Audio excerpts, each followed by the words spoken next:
بسم الله الرحمن الرحیم.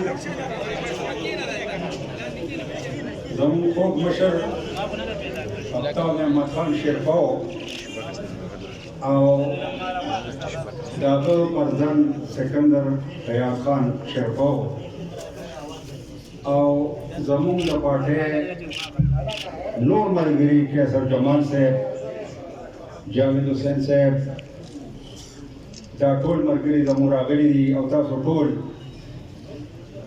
ته ټول زما په شریکه السلام علیکم.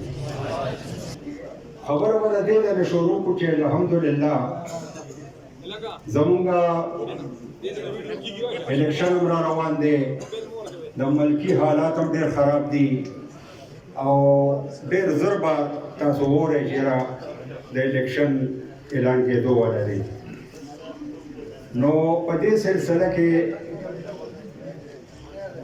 مونږ یو میټینګ وکړو او په هغه میټینګ کې مونږ دا خبره سرته ورسوله چې د شیرپاو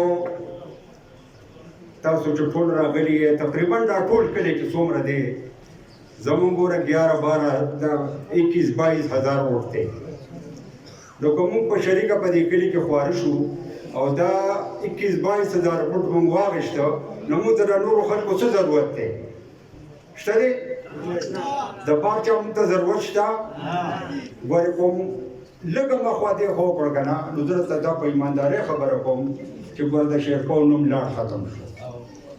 د شیرپاو د نوم د ژوندي کېدو لپاره به انشاءالله موږ په دې کلي کې ګرځو، زموږ سرونه بیګان د هغوی څه خفګان وي، د هغوی څه وزري، انشاءالله دا به موږ په شریکه کوو او انشاءالله چې څه مسله ده څوک خفه دی یا داسې څه خبره ده نو هغه تاسو مهرباني کوئ ما خبروئ، په هغې باندې به موږ خانانو سره خبره کوو او موږ به د هغوی هغه دغه چې څه دي د هغې ازاده کوو. ټیک دی که نه؟